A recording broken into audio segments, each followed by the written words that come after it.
Well, hello everybody. I apologize for being a little bit late. I had to check out of my hotel and kind of do a lot of things at once. But thank you so much for being here today. I'm so excited to share a little bit about my work related to entrepreneurship and share a little bit more about the organization that I work with. Let's see if it's this one. So to give you a feel for the agenda today, I'm going to start off by sharing a little bit about my own immigrant story.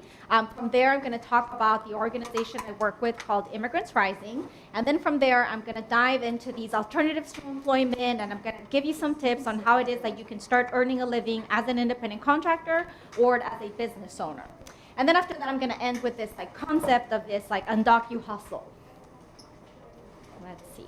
So a little bit about myself. I came to this country with my parents back in 1995. We originally came from Mexico. I was born in Hidalgo, which is a state near Mexico City. We came because there was a recession at the time in Mexico. So I was part of a large wave of immigrants from Mexico that came to this country around the same time. We settled in the Central Valley. So from here, let's see, it's about maybe 6 hours north. So right in the middle of California is where I grew up in a very small city called Turlock near Modesto, Stockton. Very agricultural. I grew up in the middle of a vineyard. And the reason we settled there is because my great-grandfather was actually a bracero. So he was brought here after the war in the 40s to come work in the fields along with many other Mexican immigrants. So we have a long history of being there. The majority of my family is actually documented. We were sort of the last wave of immigrants from my family that came to this country. Because we came on a tourist visa, it expired shortly after we arrived. So that automatically put my parents, my younger brother, and myself as undocumented. And I navigated the educational system completely undocumented all the way up to the first year of my PhD program. So totally possible. This presentation isn't going to be about graduate school, but it's totally possible to make it all the way up to a PhD.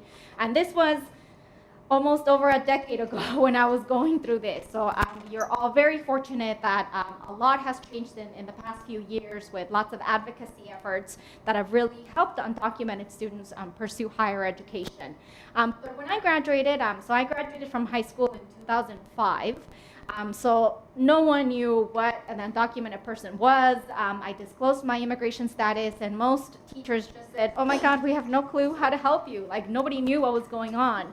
I was very fortunate that sort of at the last minute, I got an invitation from the McCann Family Honors College at Fresno State to participate in their program. So the Honors College, even though it's within a state system, and at the time there was no financial aid at state schools, the Honors program is privately funded by a family called the McCann family. And so because it was privately funded, when I called and told them that I was undocumented, they said that it wasn't an issue. It wasn't even a question on the application.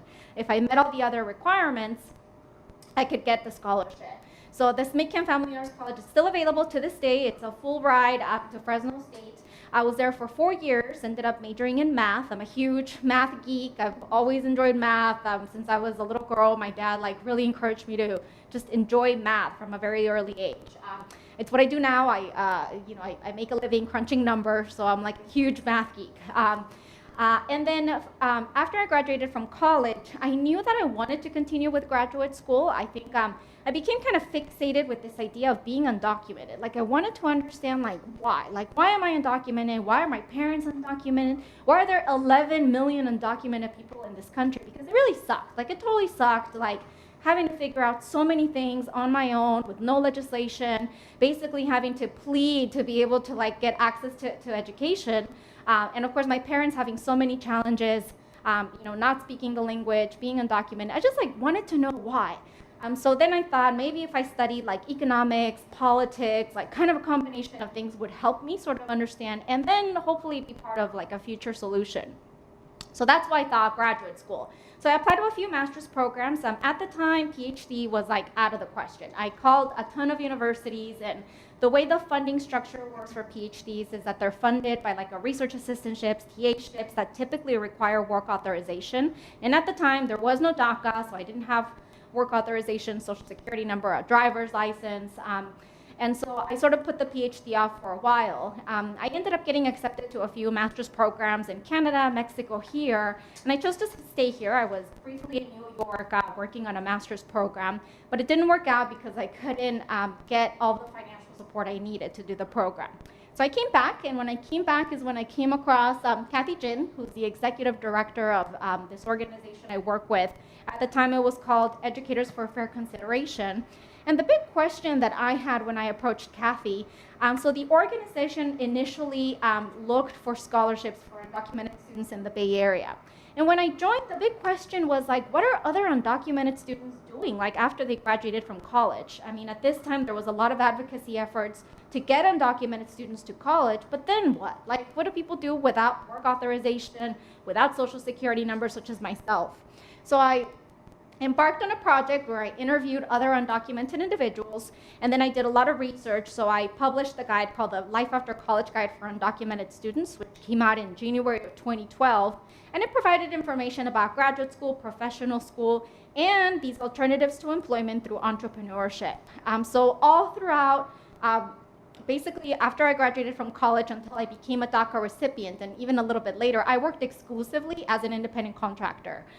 So the combination of me getting that experience, around the same time my parents had already started their own business, so I kind of began to capture this like, oh, you know, this is a possibility regardless of immigration status. Like, what is this all about? So in the guide, we began to talk about sort of the paperwork, and I'll touch upon you know, some of that today in today's presentation about how it is that anyone, regardless of immigration status, can actually earn a living as independent contractors or business owners. In one of my odd-end jobs, because I had a bunch of them, anything from social media, marketing, event coordinating, bartending, there are so many different things you can do as an independent contractor. That's sort of like the side hustle. So you're going to hear me talk about this like side hustle and being able to make additional money on the side. It's kind of how like I was able to make a living before my graduate program. So one of my side hustles as an event coordinator, I came across this professor named William Perez, who has been in the field for a long time doing research on access to higher education for undocumented students.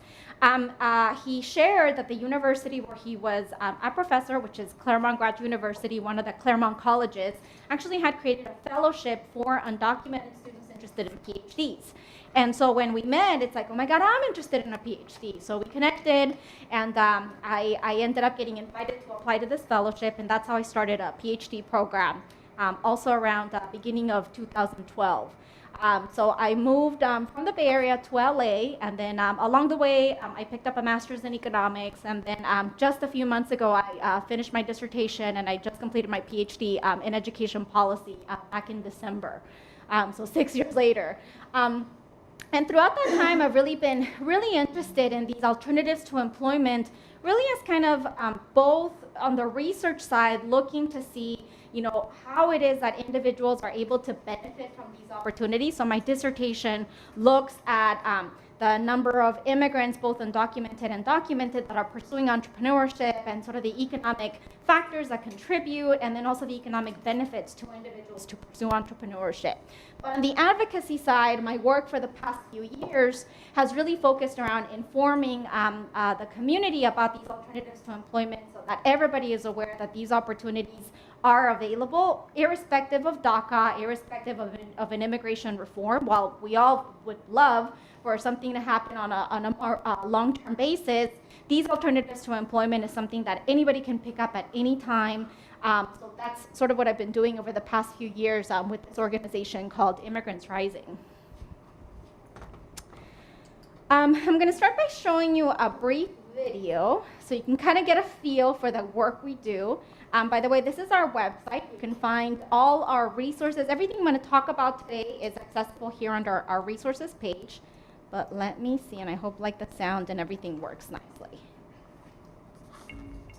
So the question we have for all of you, I want you all to think of your wildest, craziest, but legal business idea. I think the undocu hustle is really sort of a concept that every single undocumented person has to go through in this country to be able to make it here. I just have always grown up with the entrepreneurial spirit. My dad started working in the fields in the Central Valley in dairy construction, and just basically took the step to start his own business. We have to be creative, we have to be entrepreneurial and create our own opportunities. How are individuals living the undocu hustle? How were they able to launch their businesses? What kind of businesses did I have? We invited undocumented entrepreneurs from across the country to come share their experiences. We also were able to provide business workshops and also a Shark Tank, which was really exciting, where we brought funders and investors to provide feedback on pitches, and ultimately some of the entrepreneurs ended up getting funded. I'm the co-founder of the Family Reunions Project, and we use 360 video and virtual reality to immerse undocumented families in the places they can't physically return to. Our idea was basically to import Tibetan hand-woven rugs from India and Nepal, made by Tibetan refugees, and sell them online and in stores. By bringing me close to all these amazing undocumented young entrepreneurs who are doing such great work, that's where I draw most of my inspiration from. It took me a long time, but right now it's like, okay, yes, I'm an entrepreneur now. So it feels good when they ask you how you do it, how you did it. For me, entrepreneurship made me realize what I was good at. And I want you to reflect on what you're good at. So in sharing my story, now there are people starting to reminisce, and when did I show an entrepreneurial mindset? And hopefully going forward, when we see these moments of people being really creative, responsible risk takers, maybe we can explore an idea, because you can learn a lot from putting out your own idea and starting something of your own. What goes on in these spaces is practical advice people can use. Again, we have a list of resources that we're going to continue to build upon for everyone across the nation to get access to entrepreneurship support. I think for many undocumented individuals, the undocumented identity can really be their own limiting factor in what they can do. So when I talk about the undocu-hustle or these entrepreneurship opportunities, I tell individuals, just forget about your immigration status. Just, this is the opportunity, don't think about it. This has nothing to do with being undocumented. So what would you do? What can you do? Get your undocu-hustle on. Thank you.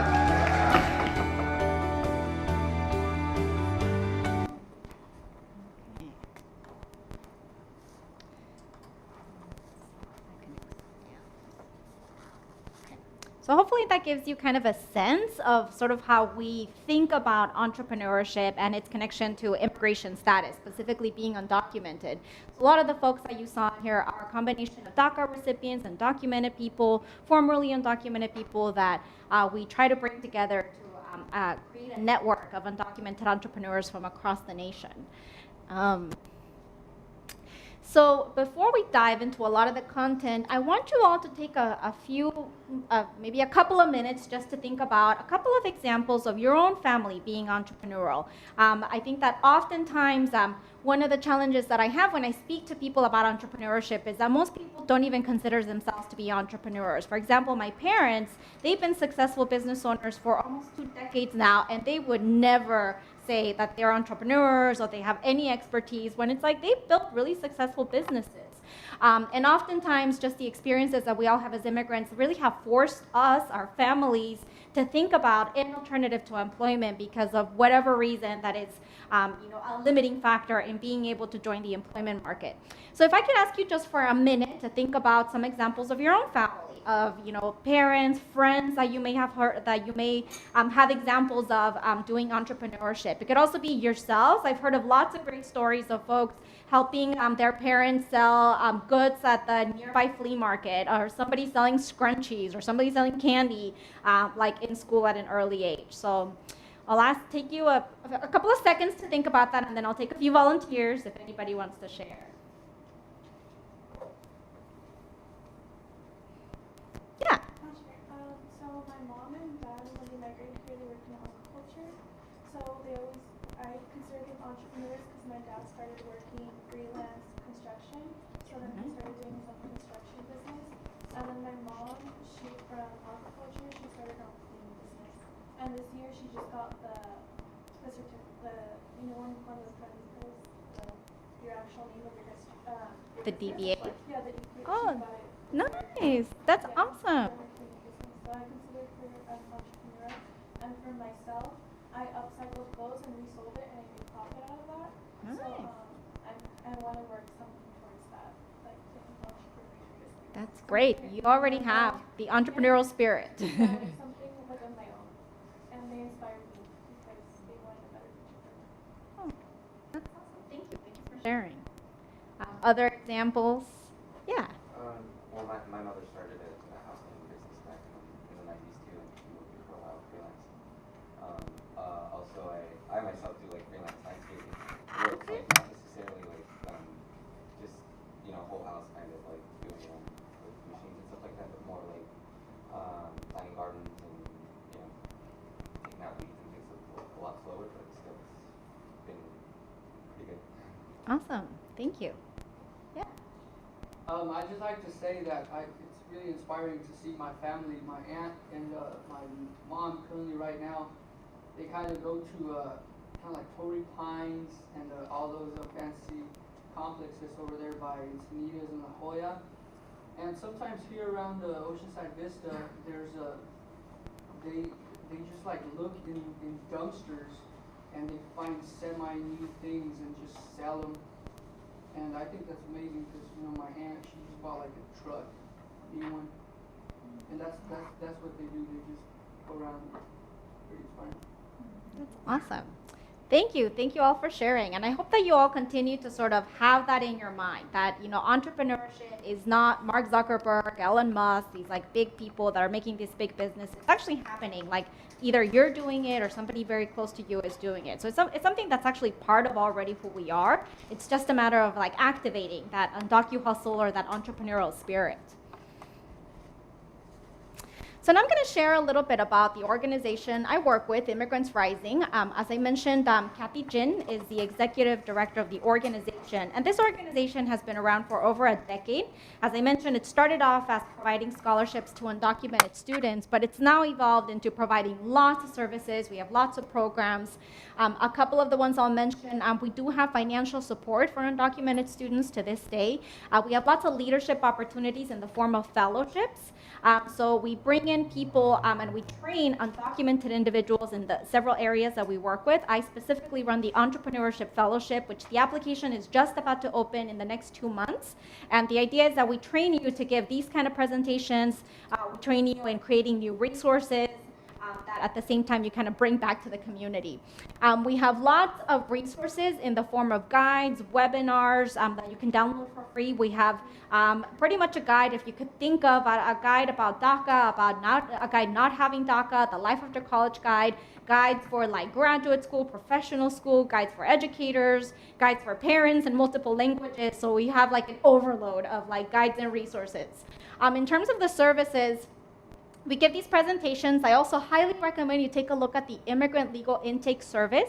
This is an online service where you can put in your immigration case and get an initial read of your immigration status.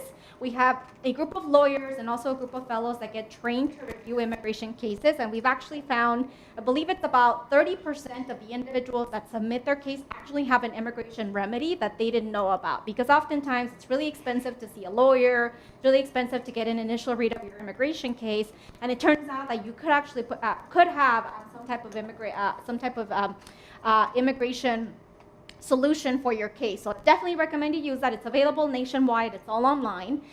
In addition to that, we have this great California in-state tuition tool. So now that AB 540 has been expanded, this is a great tool that you can use, that you can recommend to friends using, that'll basically give you, based on your personal information, how much financial aid you're actually eligible for. In addition to that, I run specifically the entrepreneurship programming. So as I mentioned, around 2012 is when we really started to sort of think about these alternatives to employment through entrepreneurship. I rejoined the organization in late 2016, very much as a result of Trump getting elected. So throughout his campaign, and once he came in, the one big message that he was giving is that DACA was going to be rescinded. So we realized that the undocumented community was becoming very anxious and just trying to figure out what could actually happen if we all ended up losing our work authorization. So I rejoined the organization to really revamp a lot of our efforts related to informing the community about entrepreneurship. So we started a fund. We give out $250,000 a year to undocumented entrepreneurs. We just closed our second round, and selected 6 people from across the nation to support with their entrepreneurial ventures. They're all undocumented. None of them actually are DACA recipients. So we really want to invest in individuals that have a lot of potential, but may have had a lot of limitations based on their immigration status. We formally launched our entrepreneurship programming in 2017. We also have a pilot entrepreneurship program with San Francisco Unified School District.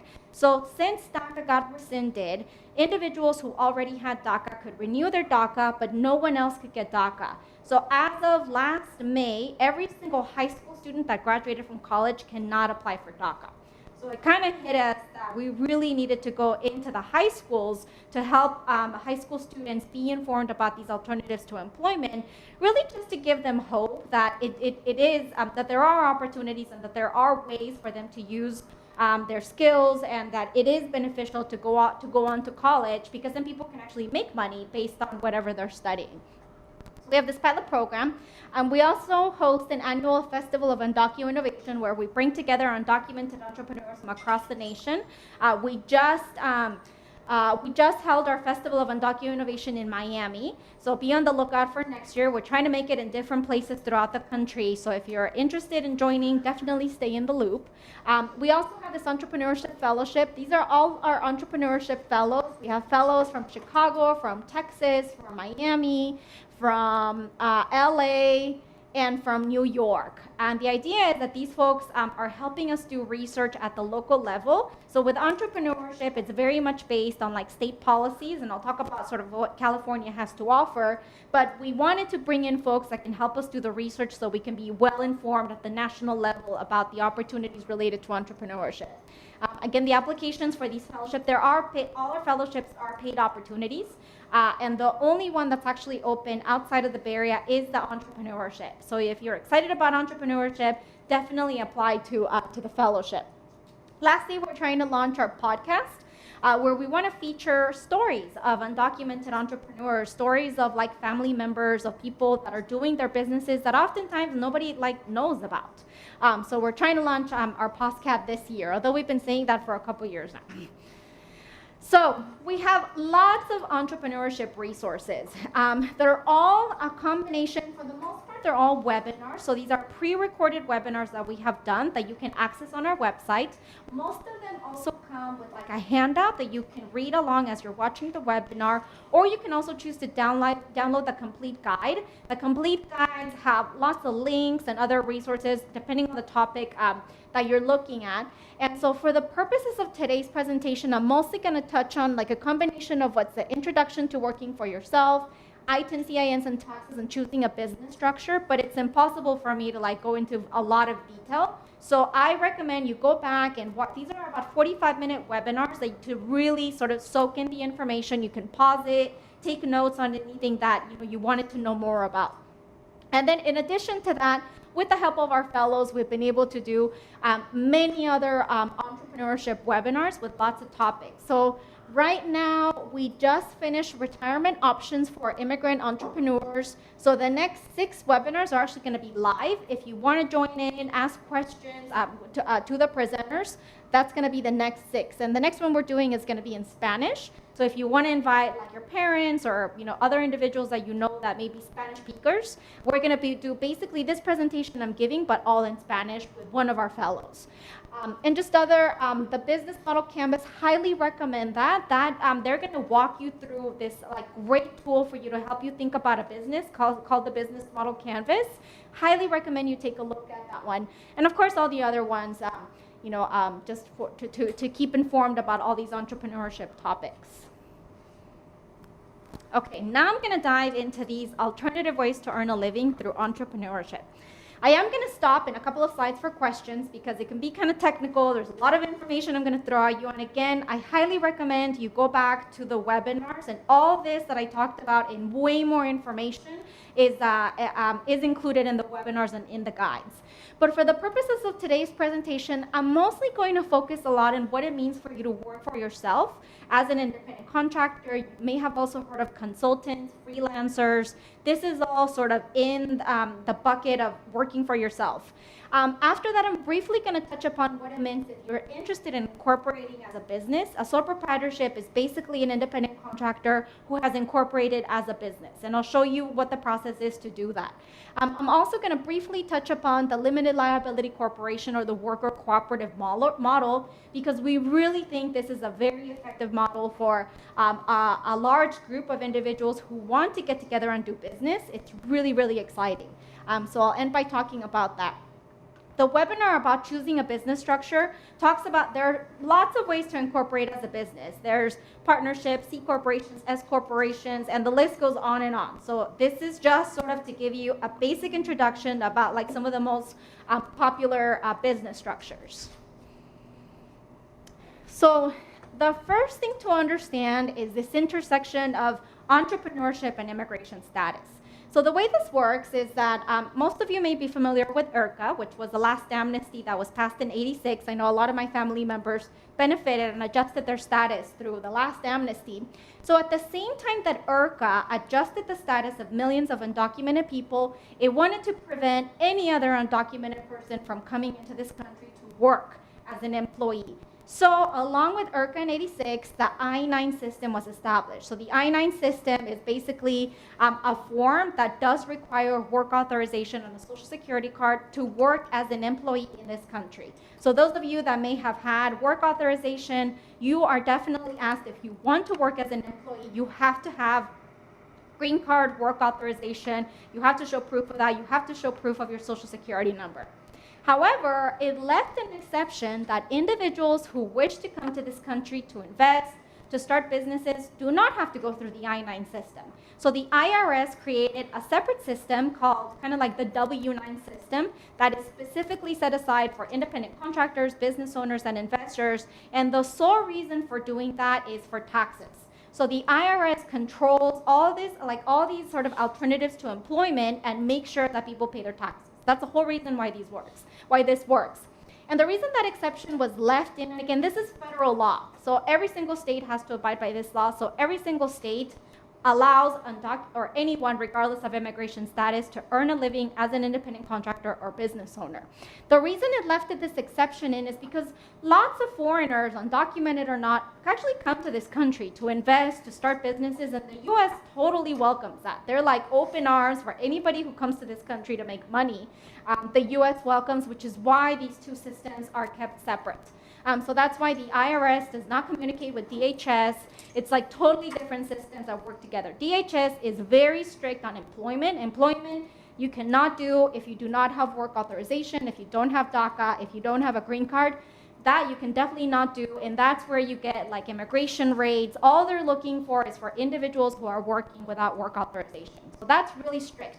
This other side is controlled by the IRS, and what the IRS is looking for is for everybody to pay their taxes. That's all they care about. They don't care about your immigration status. They just want to make sure everybody's paying their taxes. Make sense? Yeah. Okay. There is a federal statute that does prohibit clients from knowingly engaging with undocumented people. What this means is that individuals, so this is kind of similar to the concept of like aiding and abetting undocumented immigrants. So if clients are caught sort of willingly helping out an undocumented person who's a business owner, that person can definitely face fines, penalties, debarment, things like that. Basically, what you need to know about the federal statute is that you do not want to disclose your immigration status. When you're engaging as an independent contractor, as a business owner, you do not want to say you're undocumented. It doesn't matter. Like, nobody's going to ask you for your green card. Nobody's going to ask you for your work authorization. So you should not be disclosing that, because then you can get the clients in trouble. The knowingly piece is a very legal term that refers to like a paper trail. So you never want to be caught sending like an email telling somebody, hey, I'm undocumented, are you willing to contract with me as an independent contractor? Like, that's proof of like, in the case that, there's some type of, immigration raid, that's what would count as knowingly. We've done a lot of research. We work with a group of lawyers. Nobody has found anything tied to this federal clause because it's actually really complicated One, there has to be like a whistleblower, like somebody actually has to say like, hey, I think this person is contracting with undocumented people. And even then, all the paperwork that is required, you can't trace it back to somebody being undocumented. So it's actually really difficult for like somebody to know whether a client is like knowingly engaging with an undocumented person. And in general, ICE is like much more interested in like going after people who are employers who are hiring lots of undocumented people, like in construction, in the fields. They're much more interested in that than like looking for independent contractors and business owners. Any questions on this slide? Yeah. Say like ICE calls you and you're like the independent contractor and they ask you a question, but you don't have to answer them. No, you have your rights. Yep. No, you don't have to answer anything. So they won't do any further investigation, like, 'cause No. you're an independent contractor. Exactly. No, I mean, and typically you're not going to get those kind of questions because ICE is really going after employers. So if you notice here, they're not really going after the undocumented people working. They're going after the clients who are like, in theory, they're going after like, you know, the big farmers who are hiring thousands of undocumented people. That's really who they're going after. And it's actually the farmer in this case who gets in trouble.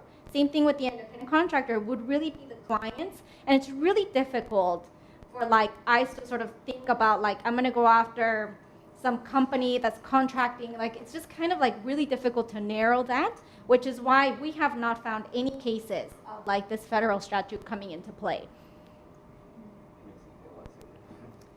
But in general, again, you do not want to be disclosing your immigration status. Like if this is a point where you don't want to think about your immigration status, you just want to be doing the work, you're getting contacted to do a particular service, or you're selling a particular good that just in general has nothing to do with your immigration status. So you don't want to like go off and like disclose you're undocumented if you don't have to. Other questions? Okay, we can always go back to it too. Okay, I'm going to talk about some great policies. In California, we're so fortunate to have so many immigrant-friendly policies that are particularly related to entrepreneurship. So many of you may be familiar with like AB 130, AB 131, AB 540. That's all on the education side. On the entrepreneurship side, we have this great bill, Senate Bill 1159, which allows for any immigrant, regardless of immigration status, to get professional licensing. This one is really, really awesome because, again, and this is, if DACA goes away, for those of you that may not benefit from DACA, you can get a professional licensing in like a real estate agent, you can become an accountant, you can become a lawyer. Some of the health fields are a little bit more complicated if you do not have DACA, just because nursing, just in general, the medical field does require sort of, you know, completely different terms related to having work authorization, but anything outside of the health field is totally available.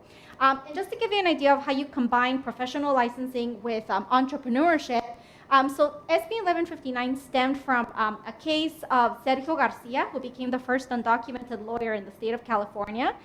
He went through law school, passed the bar, but he wasn't eligible to actually practice law in the state of California because he was undocumented.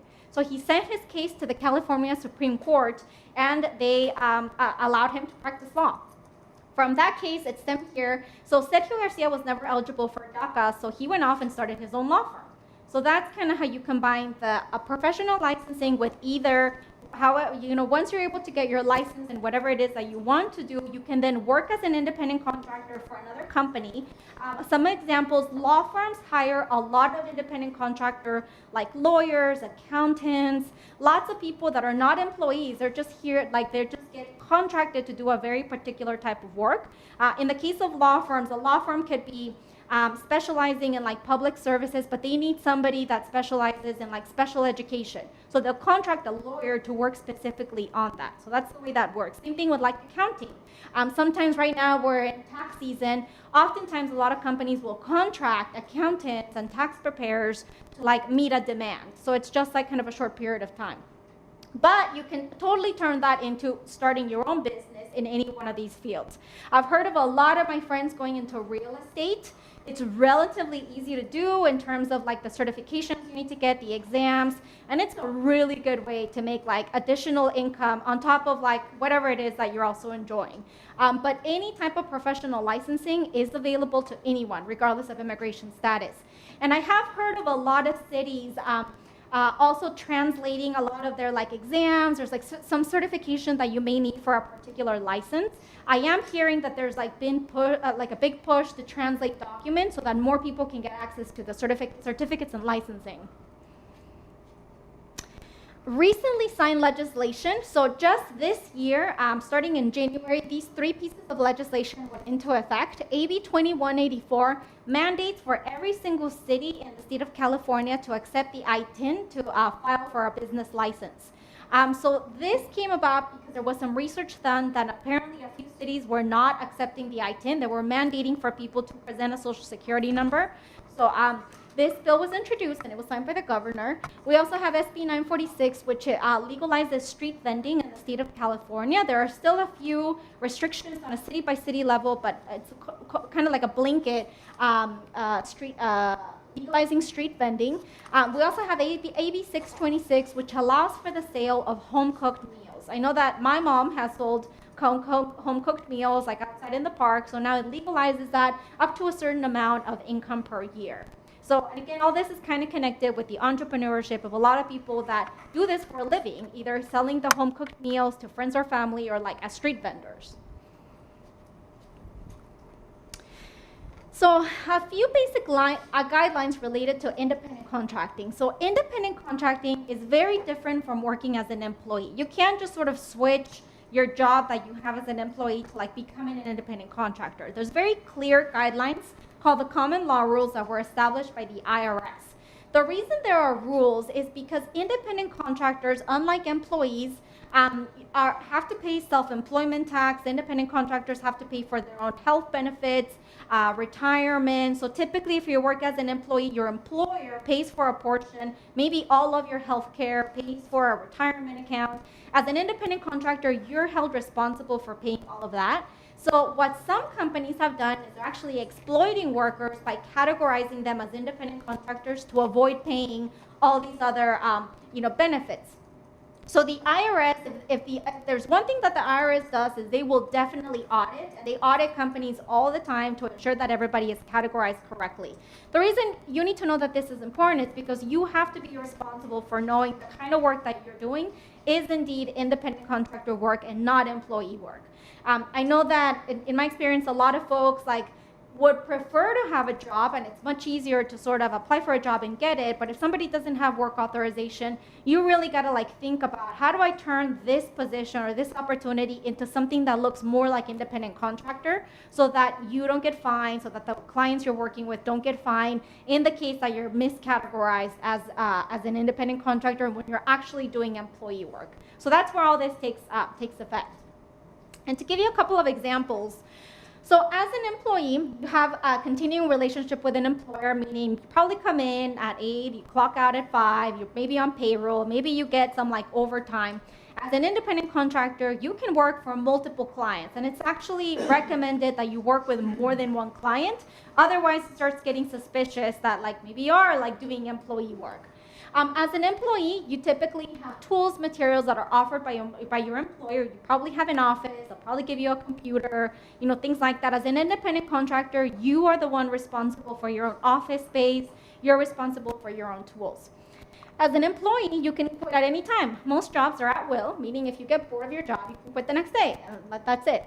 As an independent contractor, you're the one that's in charge of making sure that there's enough income that's generating, and you can't really quit on yourself if you're your own boss. The idea is that if you don't feel like working the next day, you don't work, but then you have to make up for it in some way or another. So you are the one responsible for your schedule. As an employee, you got to comply with instructions about where, when, and how the work is done. So an employer is telling you what you're supposed to be doing on a daily basis. Whereas an independent contractor, you're the one in control of how the work is going to get done. There's obviously negotiations with your clients, but in general, you're the one that's directing the work. As an employee, again, you're trained by an employer to do things in a very particular way. As an independent contractor, you're the one that's dictating how the work is going to get done, what it's going to look like in the end, and things like that. Okay, a little bit about the ITIN. ITINs are super, super important. So ITINs is it's a number that is issued by the IRS to pay for taxes. With this ITIN, individuals can open bank accounts. You can get personal bank accounts. You can get business bank accounts with your ITIN. You can build credit with the ITIN. Lots of things can be done with an ITIN. The only reason to use an ITIN and to apply for an ITIN is if you do not have a social security number. So if for whatever reason, I know that I think sometime in the 80s, anybody who came to this country got a social security number. If you have one, that is yours for the rest of your life. You should never go back to get an ITIN if you already have a social security number. For DACA recipients, we got social security numbers, even though they say not valid without work authorization, that's the number you're gonna use forever. In the case that there's an adjustment, there's some type of amnesty, that is the same number you're gonna use forever. The only reason to use an ITIN is if you cannot get a social security number. So if somebody is a newcomer to this country who is likely undocumented, needs to get an ITIN for the purposes of filing taxes. And the ITIN is completely important to do independent contractor and to start a business. So that's why it's so important to have that. For those of you that may be younger, you may want to ask your parents if they have an ITIN for you. I know that when my parents came here, they got the ITIN, and it kind of comes in like a family pack when you have children. So kids actually oftentimes have an ITIN if their parents have been filing taxes. If you don't have one, we have a guide that goes over all the steps that you need for you to get an ITIN. But again, make sure to ask your parents if they may have an ITIN for you. If you do have a social security number, you do not have to worry about the ITIN at all. Any questions about ITIN, social security number? Yeah.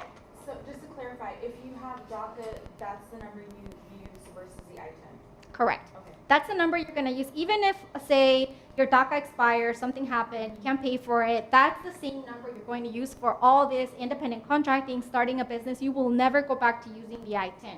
And in fact, there's a process that people, in theory, are supposed to go through where you're actually supposed to let the IRS know that you're no longer using the ITIN. You got to send a letter to the credit reporting agency. You got to send a letter to all your creditors. And in the ITIN guide, there's a lot of my letters that I use to let everybody know, because I actually had built credit on my ITIN. And when I got my social security number through DACA, I needed to transfer all my credit history into my social security number. So that's kind of a manual process. Like, it won't happen automatically. And that's why there is a renewal. So the IRS is undergoing a renewal of ITINs, particularly because most people are not doing this, like informing the IRS of getting a social security number. So it's kind of like a clean sweep to figure out who still has like their ITINs and who should be using their social security numbers. Okay. The forms that are required to work as an independent contractor. So as I mentioned, as an employee, you need to fill out an I-9 form, which requires a copy of your work authorization and a copy of your social security number. As an independent contractor or business owner, you do not need to do that. The first step is W-7 form is used. If you do not have an ITIN, you definitely need to get an ITIN before you begin doing this kind of work. So you would fill out a W-7 form. You can read the guide that walks you through all the steps. After that, with every single client that you're working with, you're going to be asked for a W-9 form. And I'll show you a photo of it. W-9 form is only going to ask you for your name, your mailing address, and either a social security number, an ITIN, or an employer identification number, which is a number that is given to your business. So you can add any one of those. That's it. It's not going to ask you for a copy of your social security number. It's not going to ask you for work authorization. The only purpose of the W-9 form is to keep track of how much money clients are paying you. So at the end of the year, you can pay taxes on that amount. And at the end of the year, you're going to get something called a 1099 form only if somebody paid you more than $600. And it's basically just a summary of, like, in a year, somebody could have paid you $1,000, $2,000, and then that's the form you use to file your taxes. I also always recommend having a contract with each one of your clients. It's good practice. A contract outlines the relationship between you as an independent contractor and the client, so that kind of covers you in case of an IRS audit. It also allows you to dictate the terms of agreement, meaning how much you're going to get paid an hour, how often you're going to be paid. If you do not get paid for whatever reason, which happens in business, you can send people to court and do a small claims. But if you don't have a contract, you can't sue them. You can't send them to court. So always try to have a contract, because that's the way that you can ensure that people pay you. If not, you send them to court. One of my odd end jobs was actually working at a small claim, so I learned all about how to sue people and get your money that you deserve. So if anybody has any questions about that, I can also talk about that. You also need to be held responsible for invoicing your clients. So unlike in a job where you're probably like on a system where you get paid every 2 weeks or every month, there's payroll, you're in charge of like making sure people are paying you. So you're in charge of keeping track of how many hours you're working, how many clients you have. I use something called myhours.com, which allows you to have, it's a system that allows you to have multiple clients that then you can keep track of like your hours, and then you can have like a little note that says, oh, I did so-and-so work. And at the end of the month, you can just like print it out. It does it all for you, super easy to use, but you're the one that has to be responsible for making sure that people are paying you. There was a question. Yeah. If you're an independent business owner, say you create your own website, Mhm. would this apply to that too, have your own contract? Yeah. As well as your own business? Yep. Would that still apply?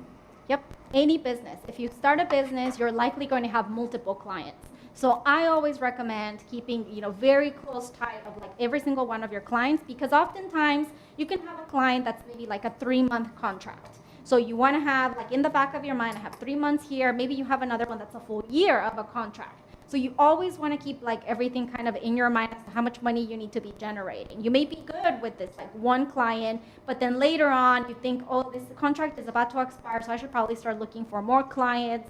So it's really just to keep you organized. And also, I also recommend just keeping tab of how much money they're paying you.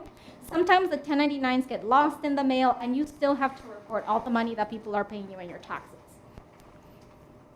And I'll talk a little bit more about taxes in the next slide.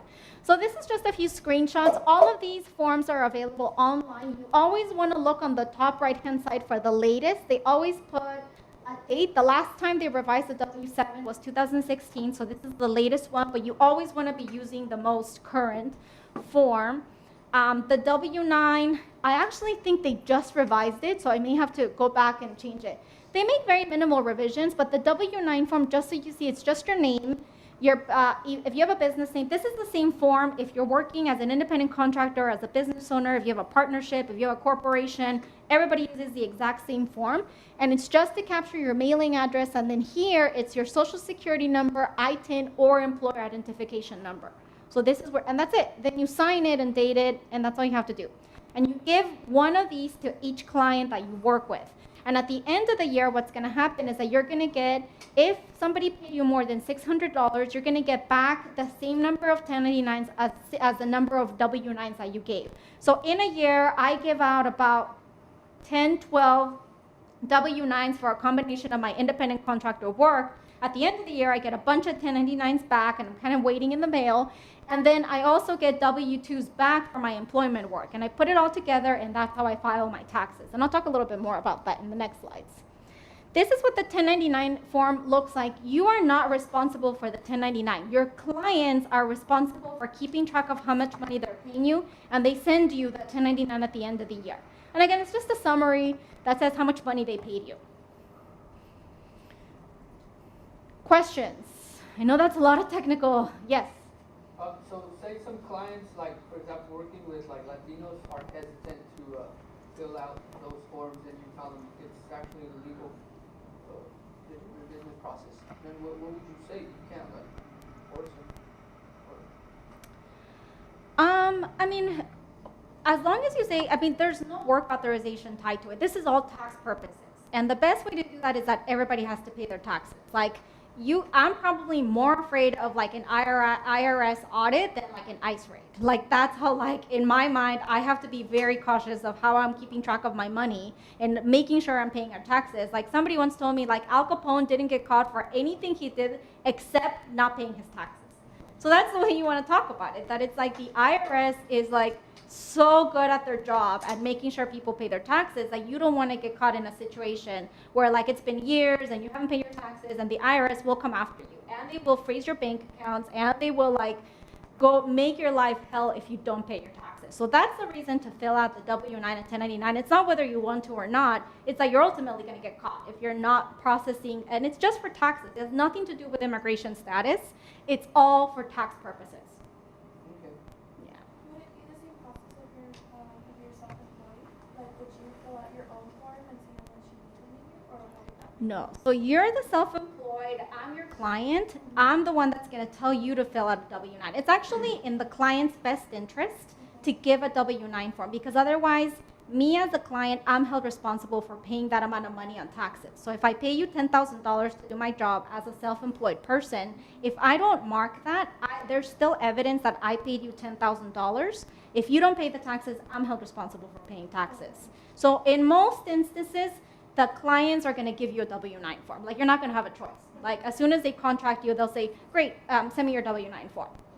Yeah, that's the way it works. It's all like tax transactions and making sure that somebody pays taxes on all the money that is being transferred from person to person. Other questions? Yes. So I-10s are not supposed to be used on W-4s, that we're saying? Correct. Yeah, W-4s, yeah. You can't use the I-10 for employment. Like, that's definitely not available. You can use the I-10 on the W-9. Okay, let's move on. So now taxes. My favorite topic. I love talking about taxes. So taxes, really important for you to stay organized and prepared. Nobody ever told me when I started working as an independent contractor that I was supposed to be saving my receipts, that I had to stay very organized. Like, nobody ever told me. The way it works, first of all, you should definitely find somebody who understands how to process taxes for independent contractors and business owners, because it's very different from employees. As an employee, you can just submit a W-2 form that you get in the mail and you're done. There's like, probably takes like half an hour to do. As an independent contractor, it's very different. When I initially started independent contractor work, I ended up finding like a friend of the family to do my taxes, had no clue how to do independent contractor work, so kind of made everything up. It turns out 3 years later, when I actually found somebody, I found an accountant who could do my taxes, told me they had all been done wrong, so he had to go back and do 3 years worth of my taxes because they were all completely wrong. So it's so important to find somebody who really understands the expenses, the deductions, which I'll talk about. You gotta be prepared to pay both federal and state taxes. So as an employee, for those of you that may have worked as an employee, you get money automatically taken out of your check. It sucks, but you got to pay taxes. As an independent contractor, you get the full lump sum amount of money that you're requested. But you got to keep in the back of your mind that in a year, or sometimes if you're making enough money, you have to make quarterly payments on your taxes. So nobody's going to tell you that. You just kind of have to know that 20% of the amount of money you're making has to be paid in taxes. So that's the one thing to be cautious of. You've got to report income. So again, you can do both. So I do both. I work as a full-time employee and I work as an independent contractor. So I get a combination of W-2s and 1099s, and all of it you process together. You're only going to receive 1099s from clients who give you more than $600. It doesn't mean that if you do not get a 1099 that you shouldn't be reporting. You should actually be reporting as little as $1 that you get into your taxes. Even if you don't get a 1099. So there's been instances where a couple of my 1099s got lost in the mail, but I knew how much money they had paid me, so I have to report that. And then they came in the mail later. And trust me, they'll find out. The IRS will totally find out that there's money, especially if it's like over $1,000. They're totally keeping track of the whole thing. Kind of scary and creepy, but anyway. You'll have to report income from small jobs separately. It's itemized the way it works. And it's recommended that you keep receipts of everything. So in the next slide, I'm going to talk about, and then the last thing is, if you do expect to, it's really to receive more than, I would say the cutoff is about like $30,000 per year. You got to be thinking about quarterly payments, because you don't want to end up with like a bill at the end of the year that's like $10,000. They have to come up with like really quickly. So the way to avoid that is for you to just start thinking ahead of time and sending over quarterly payments to the IRS. And that way at the end of the year, you're not stuck with like a huge bill. But that's only if you're making, I'd say above $30,000 per year as an independent contractor is when you should start thinking about this. So reporting expenses. As a business owner and an independent contractor, you can do expense and deduct a lot of things. The way this works is that, say you made $10,000 of income for your business as a self-employed individual, you had a lot of expenses. Maybe you were driving to places, you had to grab a coffee along the way. The way it works is that you can sum up all your expenses and say you expend $6,000 were all your expenses. So out of your $10,000, you subtract the $6,000 and you only end up paying taxes on $4,000. So that's how it works. And that's how there's a huge benefit in working for yourself and owning a business with taxes, because of all the expenses and deductions that you get to add. So any advertising expenses, insurances for your business, interest paid, professional services, so the same fee that my account charges me, I also put it back into my expenses.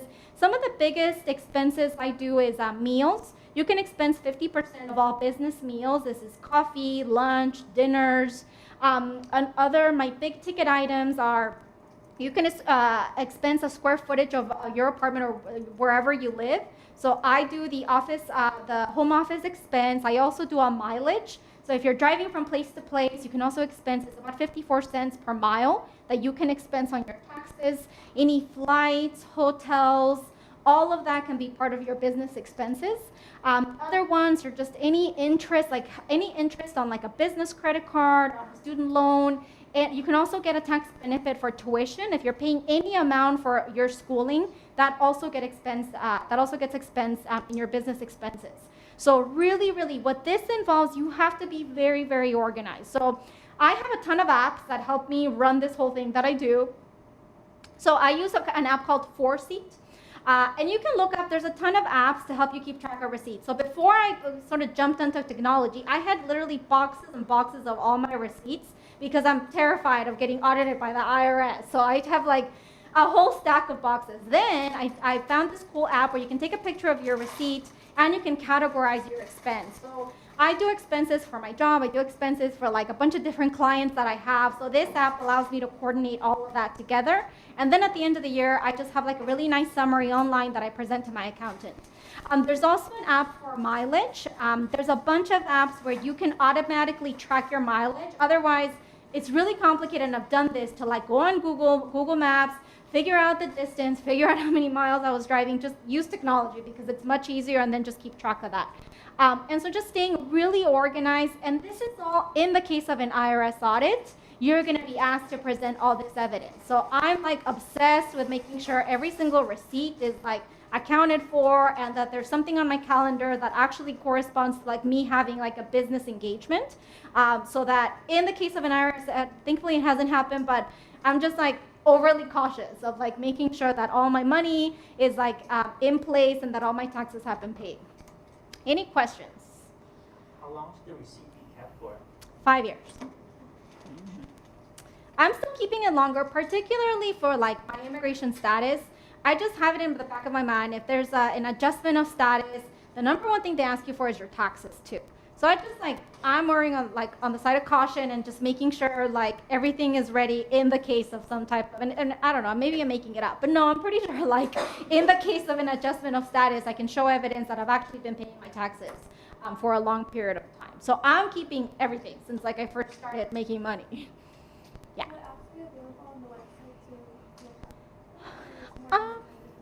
You can just look them up. I mean, and there's a lot. I mean, so I use Foreseat because I do both employment and independent contracting. There's one app called Self-Employment that's really good if you're just doing self-employed work because you can connect it to your bank account and it automatically works. It didn't work for me because I needed something that would allow me to do both employment and independent contractor, but there's like a ton. Or you can have one just for receipts that doesn't do some of the other functions. It kind of really depends on your own need.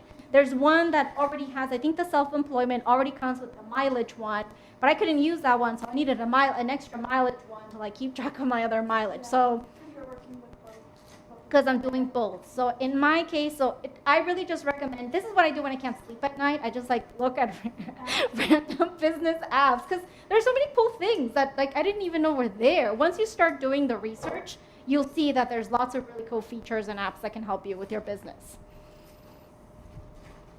Okay, so now I'm going to talk a little bit about the entrepreneurial mindset. So when I give these presentations about entrepreneurship, I've had people tell me comments like, well, I don't really want to start a business. And like, that's not really, like, business is just sort of part of what it is that you can do as an alternative to employment. So the way to think about it is that there's kind of different ways, and you can kind of create like a bundle of different things that you can do to make additional income. So you can think about it as the gig economy. So the gig economy is like Lyft, Uber, dog walking, like kind of like tasks that don't require a lot of skills and abilities that you could just do in your free time. If you have a car, you can pick up and drive Lyft and Uber. Like, that's a really easy way, and a lot of people are doing that, whether they're undocumented or not, to make money on the side. It's a flexible schedule. You can have a full-time job and have sort of like a gig job type of thing on the side. That's one way to think about it. This one's really easy. You know, you don't now with technology, you can get hooked into a lot of marketplaces or something called TaskRabbit, where it's a marketplace where people are looking to like, they need help building IKEA furniture. They need help like organizing their house. They need help cleaning their house. And it's like a marketplace. You can go in there and you can just like choose like different things that you like are willing to do. That's like one way to get involved in the gig economy.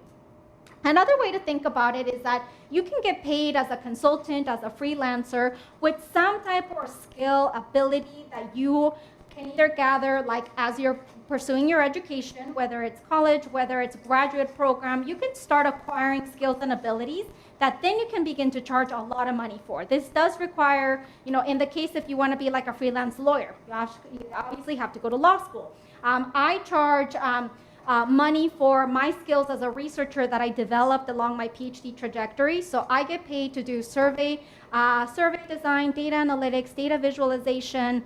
I do a lot of like regression analyses that I learned throughout my degree. I totally learned this on my own. I learned how to use Tableau on my own. I learned how to use Stata, R, SPSS. It's software that is for my particular field that now I get to charge a lot of money because I know how to use these particular pieces of software in my job. And by the way, nobody told me that all these could be like transferable into like looking for clients that pay a lot of money. Some other good ones that I recommend, Google has like a Google Analytics certificate. Everybody is looking for analytics. Trust me, mom and pop shops, big companies, large companies, nonprofits, we're all in like this data-driven like systems. Like all our information exists in like cells somewhere. And guess what? People like need to figure out how do we read all this data.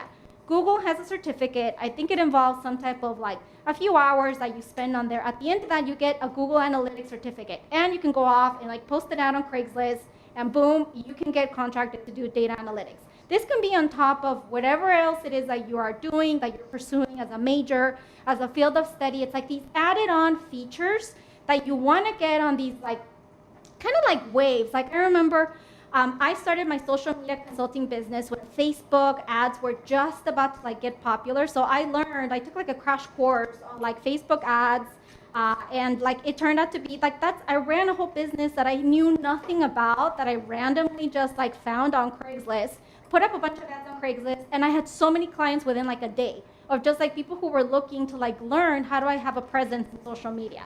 So I caught into that wave. I let it go a long time ago. But now you got to think about, I can tell you, data analytics, totally hot. Everybody's looking to like figure out how do I read the data that's presented to me, and how do I like set up my systems, for Salesforce to work in my company. Those things you can get a Salesforce certificate too that will teach you how to like set something up, a system where you can keep track of people. That's basically what it is. There was a question. I think somebody back there. No? Sure. When you said you worked on the analytics side, were you like a social media marketer? Yeah, that's kind of what it was. This was almost a decade ago when I sort of just like picked this up, where I learned that Facebook ads were a thing, and I just like took a quick like crash course. I learned a lot of things on YouTube. I learned a bunch of things on Tableau, on Stata, and R on YouTube. I just like randomly go in there and look for things. I put up an ad on Craigslist, and then I just help people like set up their Facebook page. Like it was really simple things that at the time a lot of people were still trying to figure out, like, how do I get on board, and how do I target a certain population to expand my business? This was mostly like mom and pop shops that were trying to figure out how to get the word out about their business. And now it's like way more elaborate. I mean, I totally let that go so you all can like go off and do your research as to what's like hot in social media marketing. There's also like paid courses you can take like at different colleges. A friend of mine just paid about $300 for a 7-week course. She's already had like a career in marketing, but this 7-week course like totally caught her up to speed in like all the latest that's happening in social media marketing. She paid $300 at her local college, and like can totally use that for like, charging more or getting more clients for her business. So say like they can do that like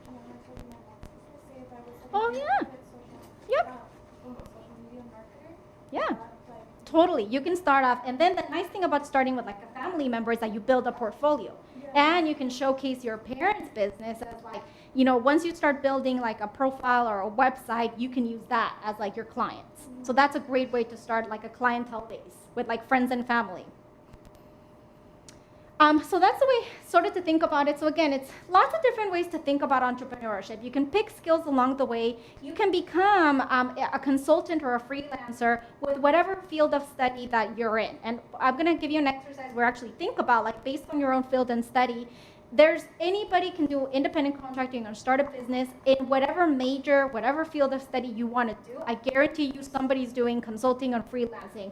Most professors, if you go back and ask a few of your professors if they've ever engaged in freelancing or consulting, I guarantee you many of them will have. So in addition to being professors, they're very likely to also be hired to do some type of consulting work because now they're experts in their field. So that's another thing. Once you acquire enough knowledge, skills, education, you can market yourself as an expert in this particular field, and that's how you develop yourself as an entrepreneur. And again, all this you can do a combination. So maybe the way I did it as I was pursuing my PhD, I was in the gig economy doing random odd-end jobs with like Lyft, Uber, random things, event coordinating while I was pursuing my education. Then I picked up a bunch of research skills that then I used to work as a freelancer, as a researcher. Now I get paid as a researcher. And at the same time, I held like 2 full-time jobs. So it's kind of this combination that I'm constantly trying to figure out, like how to generate enough income for myself. So that's sort of the way I think about it, that it's sort of capturing different things at different moments that could ultimately you could ultimately just end up as a full-time employee with a few side gigs, or you can end up as a business owner with a few side gigs. So there's lots of different ways to sort of combine these like entrepreneurship activities. Any questions about that?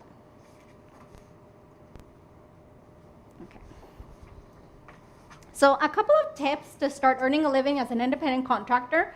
So I talked a lot about the entrepreneurial mindset. And this is really probably the most complicated part about getting started as an independent contractor, is that I can't tell you what you individually should be doing as an independent contractor. It's up to you. It's up to you to figure out what are some things that you're naturally good at that you could potentially get paid to do. What are some additional skills, certificates that you can get, that you can build as part of your portfolio and get more money. You definitely need to understand the independent contractor business logistics. This is everything from how do you get a business license if you're trying to do a construction company? How do you get a business license if you're trying to become a street vendor? All of that, by the way, all of that is controlled by the city. So City Hall is the one that controls all business license and registration. So any question you have about whatever business you're interested in doing, City Hall is the place to go. And each city, if you want to do work in multiple cities, you have to go to each city to get a business permit or license. So my dad owns a landscaping business, and he works with about 4 surrounding cities. He has to get a business permit for each one of those city halls to be able to do work in multiple cities. So that's the way it works. City halls control everything. City halls also have a lot of restrictions. So if you notice, some cities don't allow food trucks. So then you got to go in there and ask what limitations they may have. So that's kind of on the logistics end. Really important to build a network. If you're going to do independent contracting, a business owner, you need clients. So you need people to pay for whatever it is you're doing. So you've got to find this large groups of people that you could potentially reach out to that could become potential clients. So your chambers of commerce are a great place to just hang out, network, mingle with folks in your local chamber of commerce. Professional associations, highly recommend them. Every single field of study has a professional association: sociology, economics, math, anything you can think of, there's a professional association that you can join.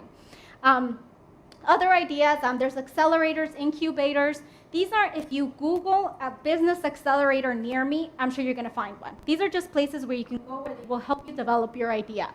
Same thing, you can join a marketplace. So I've mentioned there's a bunch of marketplaces depending on what it is that you like to do. I use TaskRabbit quite a bit. I need help building my IKEA furniture, so I hire people to do that for me. I find people on TaskRabbit. I also have hired people to do my editing for my writing. Sometimes I just don't have time for that. For my dissertation, it was 200 pages long. I paid somebody $500 to edit it for me. And I found that person on Upwork, which is a great website also for translating. If you're good at translating documents, you can join Upwork, and then you can get paid to do that. If you're a really good editor, trust me, there's a high demand. I mean, I constantly am looking into these sites for like things that I need done. Marketing and promotion, super important. Like, people need to know what you're doing. So this is when you need to figure out how to build a website, how to have a portfolio, how to start looking for friends and family to become your first clients that you then can showcase on your website. Use LinkedIn. LinkedIn is really, really good. It allows you to put in like some projects. It allows you to put in presentations that if you don't want to build a website, you can just send somebody your LinkedIn, but make sure that it's like really nice and people can capture like what it is that you've been able to do as kind of like an online portfolio. But nowadays, building websites is super easy. Like, you can have a website up and running in a day. Or you can connect with somebody and do exchange like business. Like, if you build my website, I'll offer so-and-so in exchange for your website. And lastly, financial capital. You may have to think about maybe you need to have some additional income to buy equipment. Like, say you're starting like a photography business, a website business, maybe you need a brand new computer. So you might need to get money. There's lots of ways for you to get money for your business. There's a whole guide that I wrote all about the different ways you can make money. It's really easy for you to get a business credit card with like $10,000. $10,000 is like super, super easy to do. So don't be afraid to like think about like, where am I going to get the money to start this? It's actually relatively easy for you to get. There's also there's like development, what are they called? Like development agencies. There's like local development agencies that'll give you loans with very low interest rates. There's the small business office also gives like loans. So there's lots of different ways for you to get money. So don't let that also be sort of the limiting factor where you're not taking the extra step because you think there's no money for it. Trust me, there's like money out there. Another great resource that I highly, highly recommend and that I just learned, you all actually as students here get a free subscription to all the Sama School resources. This organization trains you to become an independent contractor. So after I walk away, you're probably thinking, oh my God, what's my next step? Like, I have no clue how to get started. Sama School has already developed a ton of curriculum that you all get free access to as students here that will walk you through step by step how to become an independent contractor. So I totally encourage you to all check it out. Even if you're like not excited about now and you just kind of want to keep it in the back of your mind, I highly encourage you to take the classes because they'll teach you like how to become either like go into the gig economy, or they will teach you how to develop your own skills that you already have to become an independent contractor. Will it teach us the process and how to apply for this kind of Yep. They teach you the whole thing, all the way from like start to beginning for you to become an independent contractor. And it's free for all of you. So definitely take advantage of Sama School. So now, I know I don't have too much time, so I'm going to give you all about 3 minutes. This can be a group activity, so you can partner up, you can chat with the person next to you. I want you to all start to brainstorm some independent contractor activities that you feel that you can do either based on your own skills and abilities, maybe it's something that you're already naturally good at, or you can also Google in your field of study that you're currently thinking about what possibilities exist for independent contracting. You can totally pull out your phone, Google what are history majors doing as consultants, what are environmental science majors doing. I can tell you what math people, economists, researchers, because that's my field. Other than that, I have no clue. So take about 3 minutes to brainstorm, chit-chat with other folks that can give you ideas, and then we'll take about a minute to share out a couple of examples. Okay, do folks want to share a few examples of anything that came up in your conversations or in your search? Yeah. Graphic artist, design company. Awesome. Cool. That's a great one. Yeah. It is translating. You have no idea. You can make $35-40 an hour, and everybody is looking to translate. I know our organization, we've been like trying to get somebody to help us translate. I kid you not, I've been telling this to every single like presentation I give. Nobody has like sent us a work of scope to like translate our entire website. Like, we need somebody to help us, and not just Spanish, into multiple languages. And $35-40 an hour you can charge. And you can just go around different organizations and just say, hey, I can offer this service for you. I've noticed on your website that none of your content is translated. Are you interested? It's like as easy as how that is. Other examples? Yeah. I'd like to say that I also have like a kind of like an employee job, and I also do vector marketing on the side as a gig for means of practicality of all the skills and networking and entrepreneur mindset. But I feel like I want to take it to a more personal thing.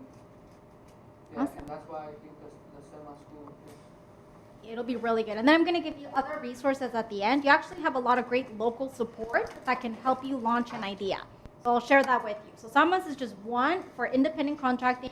There's so much support out there for you to like launch an idea into a business.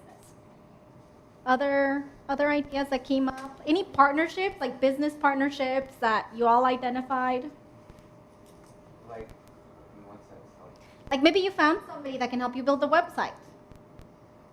Well, actually, during, I'm not necessarily right now, but during my landscaping, just kind of little stints, I pitched the idea of starting my own business, and I got ideas from the person that I was working for, and they're good at gardening in the sense of like learning how to plant tomatoes and things that practical things that you'd want to have in a garden. So, Yeah. she's just like, why don't you just show people how to do practical gardening?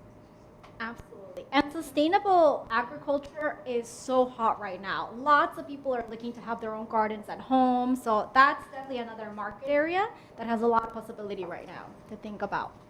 Yeah, and don't be afraid to like chit chat with folks. Again, there could be lots of talent in the room of folks that could help you set up, your social media presence. There could be folks in here who can help you build a website for you. So, all this can definitely be a group effort. Don't feel like you have to like come up with everything on your own. Okay, so now I'm briefly going to talk about what it means for you to turn into a sole proprietor. So I've spent a lot of time talking about an independent contractor. You can choose to work as an independent contractor for as long as you want. I have never incorporated into a business.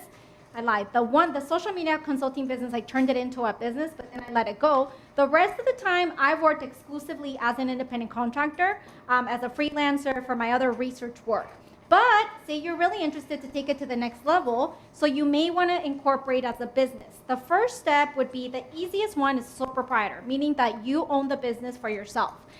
It's basically the same thing as an independent contractor, except that here you do have to apply for something called the DBA, doing business as. There are some small fees that you have to pay, but there are lots of benefits. Some of the benefits once you incorporate as a business is that you get an EIN, which is an employer identification number. This is particularly beneficial for like people who may be undocumented, because now the W-9 form I showed you, instead of putting your name as an independent contractor and your ITIN or your social security number, now you're doing business in the name of the business. So you would file the W-9 with your business name, your business address. You can get a PO box for your business, not even disclose your address, and you use the EIN. So it creates this like level of like identity protection, so that you don't have to disclose your own personal information. If that's something you don't feel comfortable with, by incorporating to a business, businesses can be undocumented. So like that's the best way to think about it. So super easy to start a sole proprietorship. You always want to start off with a business plan. So it's just a great tool. You can use the business plan. You can use something called the business model canvas. We did it. We already have a webinar up on business plans. We're just about to do one on the business model canvas if you're interested in doing that. But if you Google business plan, business model canvas, they're just tools for you to like get you to sit down and really focus in on your idea. Like what is it that you're going to do? Who's going to be your market? How much money you're going to need? So you always want to have that. The next step is to file for a fictitious business name, which is the DBA. This is done with the state of California. So the state of California is the one that controls all of the business names. It's like $35, so it's pretty cheap. After that, City Hall is the place to go to get registered and get any type of business license for any type of business you want. You go to City Hall. You can just walk in there and say, I'm interested in starting a landscaping company. Cool, they're gonna give you all the requirements that you need. Depending on the kind of business you have, business licenses can range from like 10 to $50, also not super expensive. From there, you may want to research other licenses and permits. I can tell you the food industry requires a lot of certifications, like food handler certifications, so that one takes a lot of work. Construction also requires a lot of certifications. I know for the landscaping, you also have to take like a few courses. City Hall is going to tell you what it is that you need to do, but you need to figure out for your particular business what are all the different like licensing or requirements that you're going to have to do. From there, you can open then a business account with your EIN or your ITIN. You can open the business account by just walking into a bank and saying, I have a business, I'd like to open a business bank account. From there, they will ask if you also want to open a line of credit for your business, and you can automatically walk away with like $10,000 with a line of credit for your business once you incorporate as a business. There may be other requirements like posting an ad on the newspaper. It really depends up to your city to figure out what else they need for you to be able to get started with business. But overall, pretty easy. At the end of the last step is really just to report and pay your taxes, which is that whole thing I talked about, staying organized, invoicing, drafting contracts, things like that. But as you can see, it's like pretty easy for you to go off and establish yourself as a business. Any questions? What if you do this with a partner? So you want to create a business together with a partner? Then it's a partnership. Would it be the same process when you apply for all this paperwork? Would you do paperwork individually for the same business, or would it be like how would it be? So if it's two people, it's definitely a partnership. Very similar to a sole proprietorship, but there's paperwork for two people. So you could just like Google partnerships in California. And you'll get all the information you need to set up the name. And then same thing, you're gonna have to get a business license for your business, but everything could be done in a partnership. And the W-9 form has a checkbox where it's either a sole proprietorship or a partnership or a C corporation or an S corporation or an LLC. So I wanted to see if I heard this right. So after, let's say I have like a home cleaning business, so I would go to like City Hall to get licensed, and then after the license, I can request the loan from the banks, right? Mm-hmm. Okay, and then the banks will obviously, ask for that license and all that stuff, right? They're not going to ask you for your business license. They typically just ask you for your business name and your EIN. It's typically what they're going to ask for. It's like they're not like super strict about like making sure you're in business. It also helps to have good personal credit. So definitely encourage you to start thinking about, building credit, maintaining good credit, because for a business, and this is like some research that we did, but for a business, really what matters is your personal credit. So if you have personal credit, they don't care how successful your business is, as long as you as an individual have good credit, they'll give you a business loan. Okay. Mm-hmm. And there's a whole webinar just on building credit and accessing financial capital too that we did. Yep. It's all available. Or you can also email me and I can point you in the right direction. And I'll share some resources that you can also check out of a great organization called Mission Asset Fund that helps you build credit if you've never had credit before. They have a lending circle concept that helps you build credit, and they also can like work with you one-on-one if like your credit needs some work or if you like need to sharpen that up. Last question, along with the one that I just asked. So, so let's say you get your business license and you ask for a loan. Will the bank won't ask for like how your business is doing, or maybe 50% of what they're loaning you? Nope.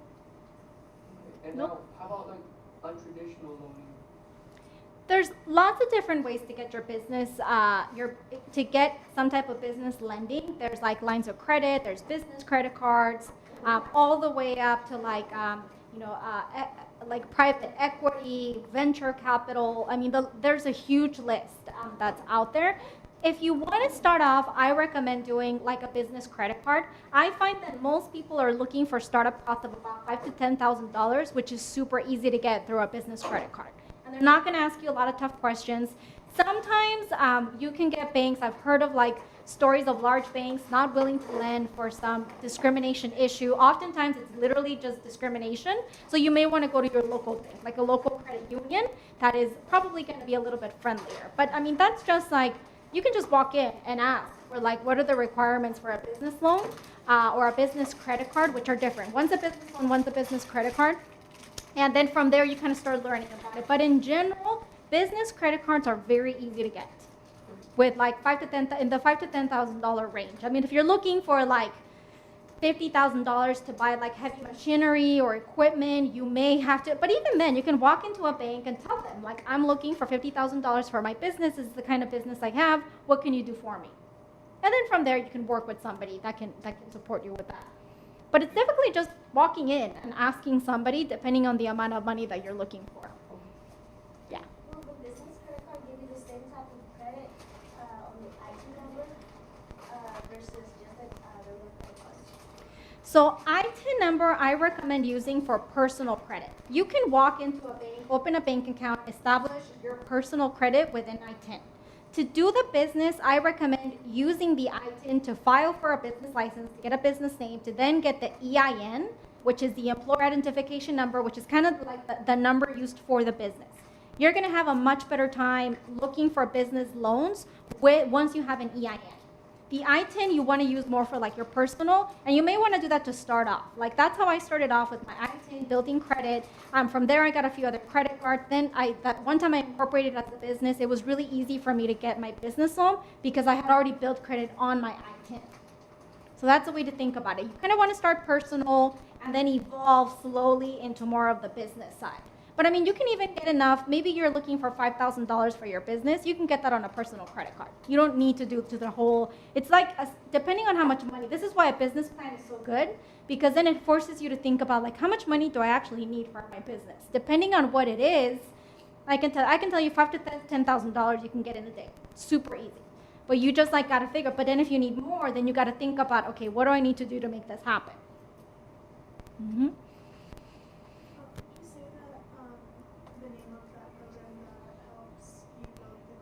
I'll show you. I have a whole slide with a bunch of resources. That's just one of the resources. Okay, let's see. Let's move on here. I'm briefly going to touch upon the limited liability corporation. Again, I encourage you to check out our webinars because one webinar is all about choosing a business structure is like kind of complicated. You need to think about, does it make sense for me to go into a sole proprietorship? Does it make sense for me to go into a partnership? Do I maybe want to do a C corporation? Do I maybe want to do a limited liability corporation? So it's a little bit complicated and there's like no way I can explain it all in detail in the time here. So please watch that webinar. The benefits of a limited liability corporation is that you have shared responsibility with multiple people. So right now, we've been very successful at piloting. An organization that we partner with called Democracy at Work Institute has been very successful at piloting worker cooperatives for DACA recipients or undocumented students. And this has just been a model that has worked historically for a long time where multiple people can be part of the same business. There are so many benefits because oftentimes you by yourself, it can be kind of complicated to think about how do I incorporate, how do I get the money, how do I do the marketing. If you combine your efforts with multiple people that are doing the same thing, this is a really popular model for home cleaning services. A lot of people incorporate into a worker co-op and then they all manage the business together. Landscaping companies are oftentimes worker co-ops, where it's again the same people like working together and they all manage the business together. Again, the added benefit of the LLC model, the worker co-op, is that members can all be co-owners of the business. And then an added layer is that again in the W-9 form, instead of using all your individual ITIN, social security numbers, everybody uses the name of the business and the number of the business of the LLC. So that's a great benefit that none of you have to disclose your individual identity. It's all in the name of the LLC. And you have multiple people working for the business. So it's a great model to think about. Yeah? With the partnership, say if you hire other people, you would do the same step with the other forms as well? If you hire people, that's different. So one thing is to be owner. So all these models, you're the owner because you're not considered an employee. As soon as you try to switch into becoming an employee and the LLC, you have to make sure that you're categorized as the owner and not an employee of the LLC, because if you're categorized as an employee, then you need work authorization. I mean, if you have work authorization, then that's totally fine. If you don't, then you got to think about that. Same thing, if you're the owner and you want to hire people, you can hire employees if they have a green card, if they have work authorization, or you can contract with other independent contractors, but you have to make sure you're classifying them correctly. Yeah. Okay, a couple more slides. An LLC is a little bit more complicated. It does require like articles of incorporation. It does require a lot of paperwork. There is I think it's like a $700 franchise tax fee, so it's expensive. So this is more of an advanced business model, but there's a great organization that we partner with that helps incubate worker co-ops and LLCs. We did a webinar with them called Democracy at Work Institute. So I suggest if you have any questions, they're the site to go to. So, I mean, we do not claim to be the experts in worker co-op LLC models because they have really like totally narrowed it down. They have a bunch of resources. They have like a checklist of all the different things you need to do to start a worker co-op. They have like a bunch of like Q&A. So definitely recommend you check them out specifically for worker co-ops and LLCs. And definitely check out the webinar that we did with them. So a couple of tips to help you start to think about starting a business, which is, again, it's a little bit different than independent contracting. Independent contracting could be all the gig economy. Whereas a business, you're actually like incorporating as a business, providing some type of service. So the first thing, you have to make sure you have an ITIN or a social security number. In order to register your business, in order to do the DBA, you need to have either an ITIN or a social security number. The next step, brainstorm business ideas and research all aspects. So this goes even before you say, I want to become a real estate agent. Like, you got to think about, like, what are all the different requirements you need to do, the courses you may have to take. So before even launching into an idea, I recommend that you think about what are all the different things that I need for my construction business, for my landscaping business. They all require like something that you need to think about ahead of time. Do some market research. So you got to figure out, is there actually like a client base for my business? So now I think I have a really good idea, but like you may want to, do a few focus groups, interview some people, talk to friends and family about your idea and let them know, like, is this something like you see a need for? Obviously construction, like there's a need for. Obviously like real estate, there's always a need for. So there's some ideas that you're always going to have like a market for. From there, I highly, highly recommend you write a business plan. Again, we did a webinar with this organization called Centro Community Partners. They have an app where it's a questionnaire where you fill out the questions, and at the end of the questionnaire, it automatically creates a business plan for you. And just like this, there are so many other tools for you to help you like think about a business plan. I'm also going to show you a picture of the business model canvas. After that, you need to figure out how much money you're going to need. Again, so important to have this ahead of time so that you don't jump into something and then figure out, oh no, I actually need like $5,000 to buy this computer for me to actually do this work. Like, you want to think of this way ahead of time, have it outlined, make sure you've already established a good relationship with a bank that then you can go back to as your business grows. Decide the location of your business. You got to figure out, are you going to be working from home? Do you need like a space somewhere like at a cafe? Do you actually need to like rent a space? Like, really, the location is like a really important thing to think about as how are you going to get started with your business. The other one is choosing a business structure. Again, you got to think about, are you going to start off as an independent contractor? Are you going to incorporate as a sole proprietor? Are you going to bring in a partner? Does it make sense to work collectively? Like, you got to think about these things ahead of time. Then you got to register your business once you figure out how you want to structure your business, and then go to City Hall to get your permits and licensing, and then lastly, paying your taxes again, keeping track of everything. Any questions? Yeah. For that's up to City Hall. Each City Hall kind of has their own processes. So when you register the business before getting the license, where would you go? Like small business association? No, you go into the state of California. So the state of California does that. So if you just like Google register my business in the state of California, it's an online process. Because I've heard of that SBA thing. No, that's the Small Business Administration. They provide support to entrepreneurs. Yeah, that's like a federal funding program. That provides like loans, trainings, workshops. That's the Small Business Administration. But each state controls the business registration and the names. Mm-hmm. Good questions. Okay. I just wanted to show you quickly, if I had more time, there's like an activity where you can actually answer some of these questions. But basically, similar to the business model, you want to use a tool that really like helps you think about the business. I highly recommend the business model canvas because it forces you to think about and it already includes like these questions that you can just print this out and I'm sorry, I should have brought copies of it. Typically I do, my schedule's a little off, but if you just Google business model canvas, make sure you pull up the one that has the questions, because then it's really easy. You don't have to like think about what am I supposed to be thinking about for like marketing. It already has the questions for you to like fill out, and then at the end of answering all these different questions on here, you're going to have a business model canvas, which could be used as a business model. Sometimes with banks, they will ask you for a business plan or something like this, like to show evidence that you actually thought about this, and it's not some like random idea that you had. So really good, useful tool. There's a webinar where we're going to go over the business model canvas in detail, happening in about a month with our fellows. I'm going to skip that question for now. Okay, local support. There's a ton of support for you to help you develop ideas. The best way to identify the support is locally. So here you have the San Diego Score.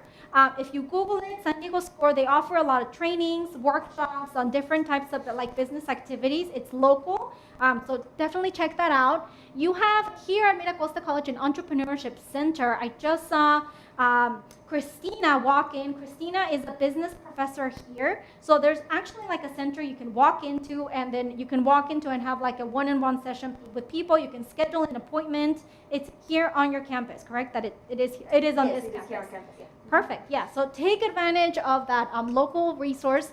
In Uprise, I'm sure a lot of you were invited through Uprise. So Uprise has like a bunch of information as well. There's these entrepreneurship trainings that are happening that I posted on here. I found this on the website. So this is like totally local support that's available to all of you for free to get to ask additional questions about any aspect of your business. You can also email Christina. I think she also left her information. I saw her yesterday. She said she's a professor of business. She said, email me for like any question, like whether it's you've already started a business or thinking about how to expand, or you have an idea, you want to like help, you want to get help on how to develop that idea. You can email her, and then she has like other colleagues that can also help you with your business idea. So take advantage of any local support. That's the best way for you to get support. In addition to that, there are so many other organizations out there. I mentioned Democracy at Work Institute to help you with worker co-ops and LLCs. Venturize is an awesome website.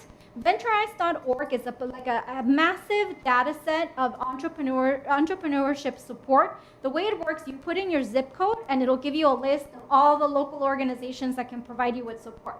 So super easy to use, and the benefit is that you can find local organizations that you can reach out to. Sama School I mentioned trains you how to become an independent contractor. Mission Asset Fund, that's the organization. If you do not have credit, I need to build credit. Mission Asset Fund has these like national lending circles that are used for you to be able to build credit. They also have a ton of other resources related to like accessing financial capital and becoming, financially stable. In addition to that, there's like all these other organizations. There's Freelancers Union. It's exactly what it sounds. It's an organization of freelancers. They have a ton of like local meetups, and there's also just lots of great information in general about what it means for you to work as a freelancer.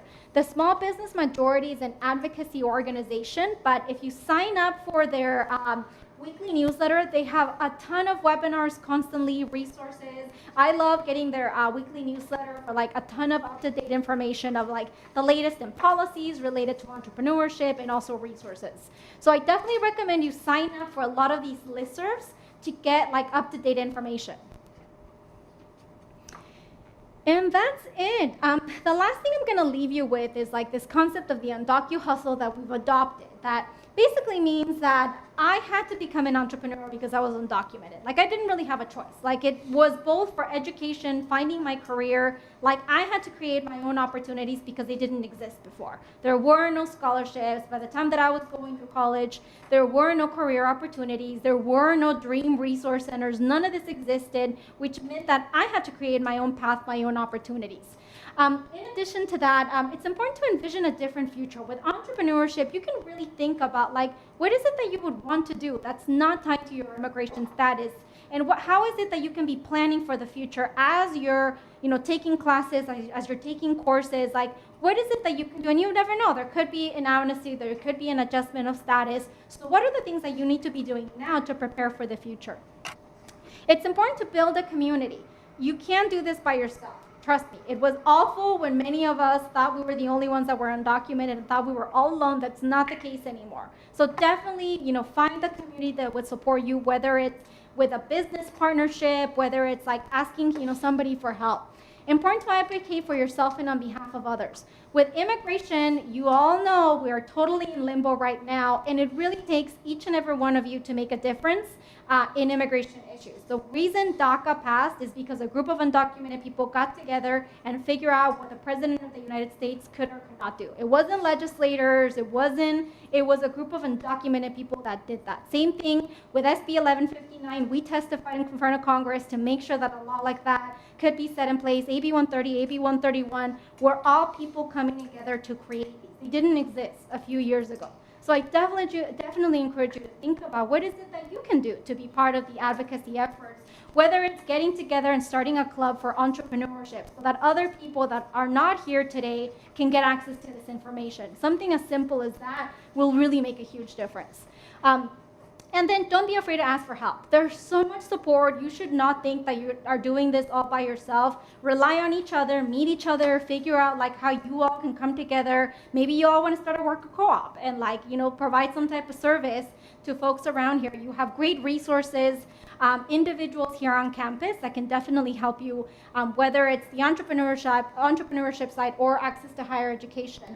And lastly, believe in yourself. Entrepreneurship is all about you believing in your idea and you believing in your capacity to move forward with whatever it is that you want to do. Whether it's something to do with higher education, maybe you want to pursue professional school, graduate school, or you want to really start a business or help your family start a business. It really starts with you all believing that you can actually do that, and then you can rely on your support system to move through that.